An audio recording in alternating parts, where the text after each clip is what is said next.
सबसे पहले ये कन्फ्यूजन दूर कर लेते हैं कि Andaman and Nicobar island India का पार्ट है कि नहीं। तो Andaman and Nicobar islands India का पार्ट है। वहाँ पे आपको जाने के लिए पासपोर्ट या कोई भी टाइप की वीज़ा की ज़रूरत नहीं पड़ती है। Andaman and Nicobar islands India के ईस्ट कोस्ट में आता है, यानी कि आपको सबसे आसान तरीका वहाँ पे पहुँचने का होगा बंगाल से लेके चेन्नई के यहाँ से कहाँ से भी जाने के लिए।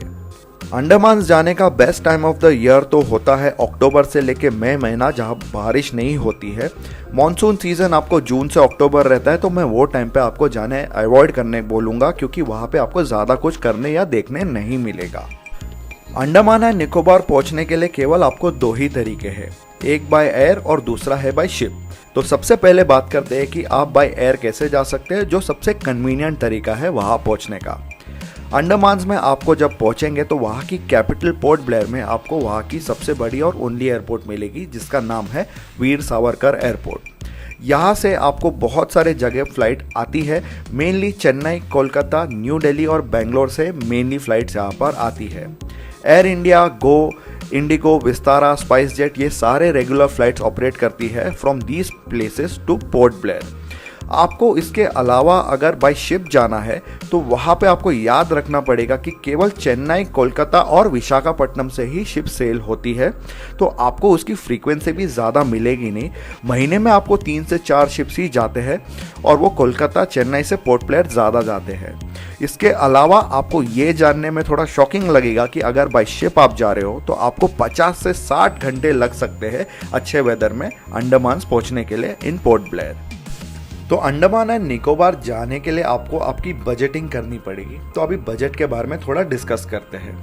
तो अगर एज अ बजट ट्रैवलर अगर आप जा रहे हो तो आपको दिन में रहना, खाना पीना, ट्रांसपोर्टेशन का लगभग 2000 रुपये तक पड़ सकता है, पर उसमें आपको बहुत सारे कॉम्प्रोमाइज़ेस करने पड़ेंगे।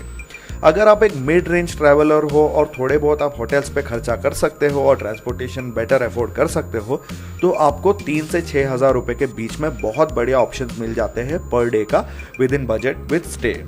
और अगर आप लग्जरी सेगमेंट में ट्रैवल करने का प्लान कर रहे हो तो आपको सारी चीज़ें all inclusive 7000 rupees per day आपको आसानी से पड़ जाएगा to cover everything in great luxury. इसके आगे में अब मैं आपको बताता हूँ आपको स्टे ऑप्शंस और खाने पीने में हर सेगमेंट में क्या क्या चॉइसेस है। तो जैसे कि मैंने आपको बताया कि बजट कैटेगरी में आपको काफ़ी सारे होटल ट्विन शेयरिंग बेसिस पे मिल जाएंगे। जैसे कि आप स्क्रीन में देख सकते हैं, आपको 900 से लेके 1200 के बीच में ढेर सारे ऑप्शंस है जो आपको पोर्ट ब्लेयर और हैवलॉक के आसपास मिल जाएंगे। ये काफ़ी डिसेंट है और अगर बजट पे हो तो आपके लिए this should work very well. Next बात करते हैं कि मिड रेंज बजट में अगर आपको रहना हो तो आपको क्या क्या ऑप्शंस है।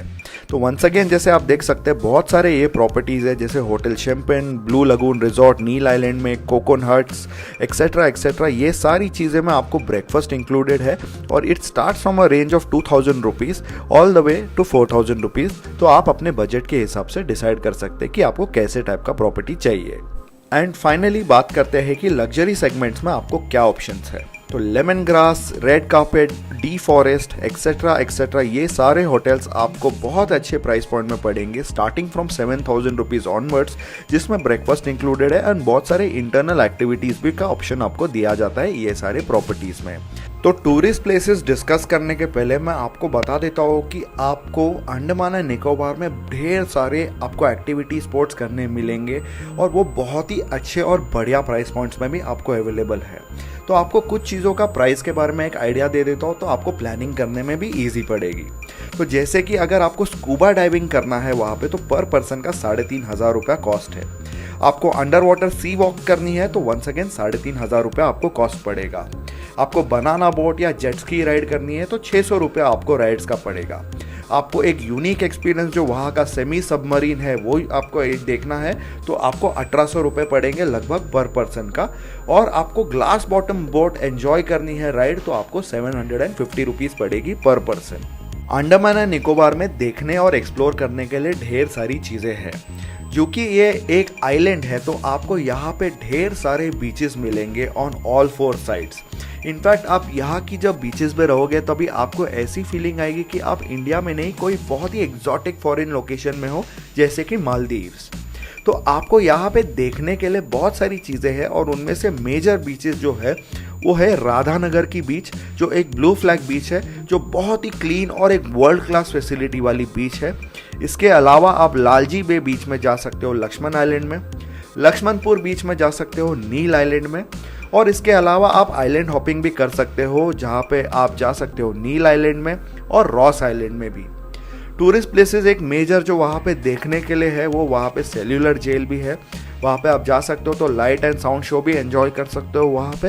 एंड ऑल इन ऑल आपको देखने करने के लिए आपको अंडमान एंड निकोबार में बहुत सारी एक्टिविटीज़ और फन चीज़ें हैं करने के लिए। Internal transportation in Andaman and Nicobar काफ़ी बढ़िया है, क्योंकि ये एक आइलैंड है। आपको कोई कोई जगह पे जाने के लिए आपको फेरी बोट पकड़ के जानी पड़ेगी और दूसरा कोई ऑप्शन नहीं है।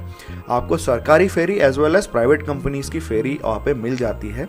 गवर्नमेंट की फेरी थोड़ी सस्ती पड़ती है, पर आपको ओनली ऑफलाइन बुकिंग यानी कि टिकट काउंटर पे जाओगे तो ही टिकट मिलेगी, और ऑनलाइन अगर आप जाओगे तो आपको प्राइवेट कंपनीज की टिकट मिल जाएगी फेरीज की।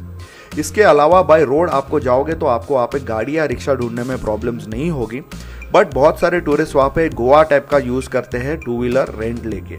आपको वहाँ पे two wheeler starting from 400 rupees मिल जाएगी, जो एक्टिवा टाइप की एक टू व्हीलर रहेगी, एंड उसके ऊपर जैसा भी आपको पसंद है वैसा आपका बजट बढ़ता जाएगा for the two wheeler rentals. तो लास्ट में बात करते हैं कि आपको अंडमान एंड निकोबार का ट्रिप करने के लिए कितना दिन लगेगा।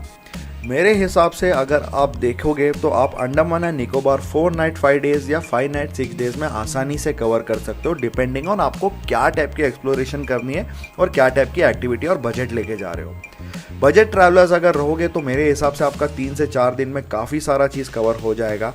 और अगर आपको स्कूबा डाइविंग या वाटर स्पोर्ट एक्टिविटीज़ करने में इंटरेस्ट है तो मैं आपको सजेस्ट करूंगा कि एक फुल डे आपका उसके लिए चला जाएगा। तो आप 5 नाइट और 6 डेज रखिए, उसमें आइलैंड हॉपिंग, टूरिस्ट साइट्स, आपकी water sport activities, scuba diving सारी चीज़ें कवर हो जाएगी।